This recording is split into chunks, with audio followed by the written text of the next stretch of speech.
This is section 9, lecture 4. In this lecture, we're going to be talking about the tools that the United States uses in exercising our economic statecraft. And in particular, we're going to be talking about foreign aid and economic sanctions. Foreign aid is an area of concern for a lot of nation states in the world. And one of the key entities through which the foreign aid of the United States is given, and of the rest of the world as well, is through the World Bank. The United States has a 16% or over 16% vote share of the main entity of the World Bank, called the International Bank for Reconstruction and Development. And it's through this that we can exercise an effective veto over the policies of the World Bank. We also have large voting shares in the other branches of the World Bank as well. The International Finance Corporation, the International Development Association, and the Multilateral Investment Guarantee Agency. The two key entities of the World Bank are the IBRD, the first one. That is where nation states are given loans or foreign aid at low interest rates. These are typically middle income nation states. And the International Development Association is where grants and no interest rate loans are given to the poorest nation states in the world. And typically our foreign aid is targeted towards any number of areas. We see the World Bank's activities focused on what they refer to as human development. That is, developing their education systems, access to health care, access to clean water and food, things like that. But there are also agricultural and rural developments, environmental protection aid, political aid, infrastructure aid, so on and so forth. And so then, the World Bank and its entities are at the forefront of foreign aid in the world. But they aren't the only major organization that the United States is engaged with. The United Nations, of course, is a large donor of foreign aid to the poorest nation states in the world, and the United States, of course, exercises financial assistance and political power when it comes to that institution as well. The purposes of foreign aid largely are to stimulate a nation state's economy through any number of ways, and to address poverty particularly. The World Bank was initially founded to help the war-torn nations of Europe overcome and rebuild after World War II. But then, and this is in part driven by the policies of the United States, in the late 1950s and early 1960s, the focus began to be on poverty. And so then, this is still the current driver of our giving foreign aid, particularly through the World Bank. Approximately 1/6 of the world's population is in what the World Bank defines as abject poverty, living on less than $1.25 a day. Approximately a half, or 3/8, let's say, of the world's population, 3 billion people, live on less than $2.50 a day. That is currently the World Bank's definition of poverty. And so then, this type of foreign aid is either focused on Infrastructure, we could say building the infrastructure necessary to help stimulate an economy. The International Finance Corporation backs up loans that are given directly to industries, private industries, for development in the poorest nation states. They're given to combat disease, in emergency relief, any number of purposes for foreign aid. When it comes to the United States, and I believe I said this in an earlier lecture, we are the largest donor in the world of foreign aid in raw numbers. That is, if you just look at the pure amount of money given. And so then, I have some old statistics here. $26 billion was given in 2008, for example. $52 billion was given in 2010. But, as I said in an earlier lecture, there were any number of private organizations and charities in the United States that give much more than this. And so these statistics here just reflect what our government gives. One of the criticisms against the United States is that we don't give more as a percentage of our GDP. Some nation states give a larger percentage of their GDP. We give the largest amount in raw numbers. And that's because our politicians want to focus on spending this money at home rather than abroad. And foreign aid typically is one of the least popular aspects among Congress and the Senate of our entire government budget. So why does the United States give foreign aid? What are our motivations? Well, there is the humanitarian motivation. We want to help people who are impoverished. We want to help them overcome that situation. We want them to have access to clean water and access to food. And any number of our foreign aid dollars are aimed at helping people who cannot help themselves. But from a cynical point of view, if we're talking about the idea of economic statecraft, that is, using our economic might to change the policies of other countries or to influence the policies of other countries, we could say that key elements of our foreign aid giving are based on security motivations.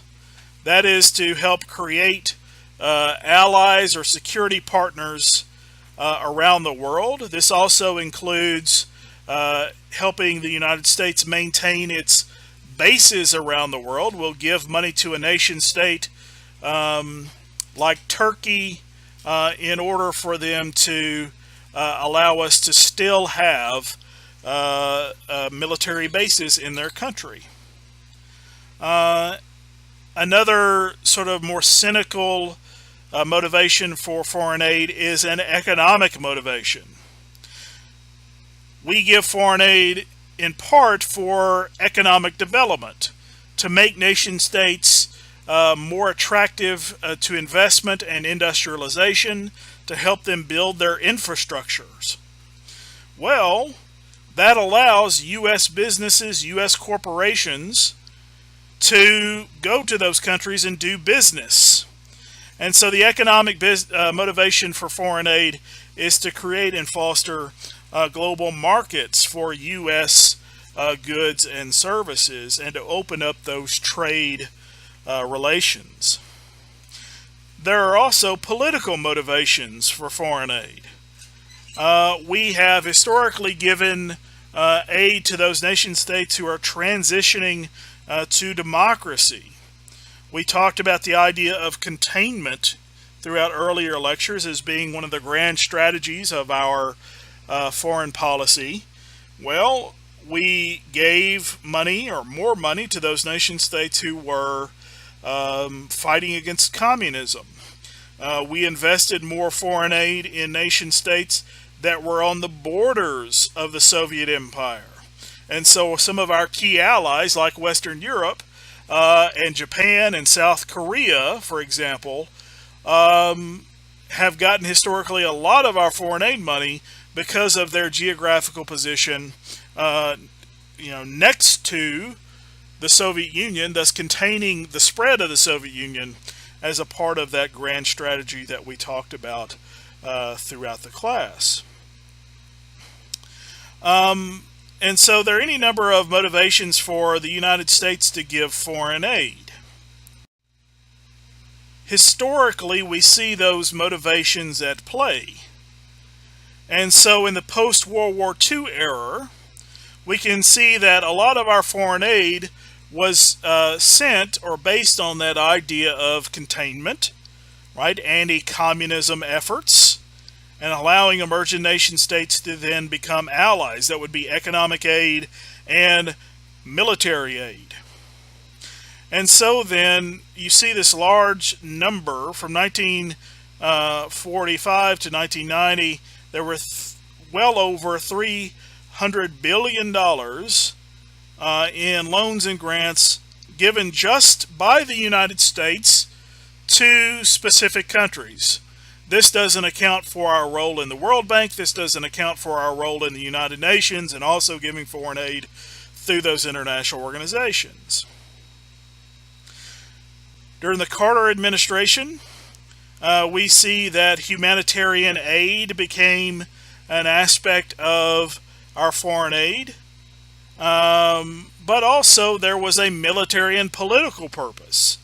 Some of the foreign aid that we still give today, the greatest recipients of our foreign aid, are based on the Camp David Accords during the Carter administration. This was political and military aid given to Israel and Egypt in exchange really for the peace negotiations between those two nation states.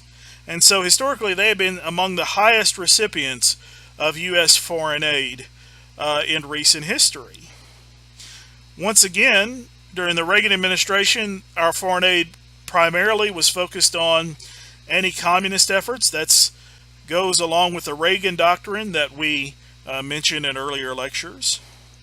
During the Clinton administration, the Cold War had ended, and so then democratization and aiding those nation states that were newly democratizing, those nation states that had been formerly part of the Soviet Union, were the targets of our foreign aid. But we also see something new emerge during the Clinton administration, that environmental foreign aid began to be a part of the economic development aid that we gave. So I have this term there, sustainable development, and that is helping nation states develop economically in an environmentally sustainable way. Of course, during the Bush administration, and we could also probably say the Obama administration, the great bulk of our foreign aid has been targeted at those nation states that are aiding us in combating terrorism. And in this graph from your book, we see then the historically top recipients of U.S. foreign aid from 1993 to 2013. Once again, as I said on the previous slide, due to the Camp David Accords during the Carter administration, we see that Israel and Egypt were the top two recipients for a long time. But this has changed due to the war on terror. Afghanistan, Iraq, South Sudan, Ethiopia, Pakistan, these are nation states that are either in the Middle East or under threat of Islamic terrorism that have been gaining the largest foreign aid from the United States. Jordan is in the top 10 we see there. And so you really do see a shift in purposes in our foreign aid. Another big tool that the United States has and uses due to its economic might are economic sanctions. And economic sanctions are penalties or punishments against nation states in order to get them to change their policies or change their behavior. And so I have here that it's an element of foreign economic policy close to security policy oftentimes. Some of our economic sanctions have been aimed at Iran, for example, punishing them regarding their nuclear development programs. North Korea also receives a lot of sanctions from the United States for the same purposes. This penalizes foreign countries in cutting off trade and cutting off foreign aid, and in some instances where we can get our allies on board, and cutting off participation in the larger global economy. And this is meant to coerce nation states into changing their behaviors. At the end of this lecture, I have criticisms of economic sanctions, but one of the solutions to those criticisms is seen here. Currently, the United States and our allies attempt to engage in what are referred to as smart sanctions.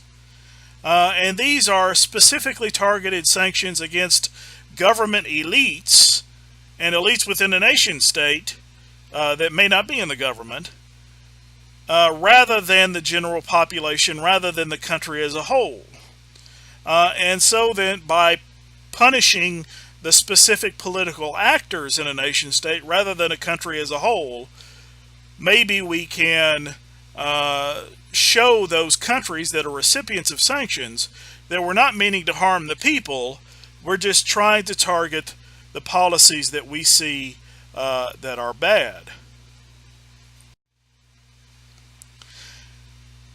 If we look at different types of economic sanctions, we can understand what this means, and also see from examples in your book the areas where the United States has used these in the past and continues to use them today. One type of economic sanction is a boycott. That is a restriction on importing another country's goods or services. So we're keeping their goods or services from coming into our country.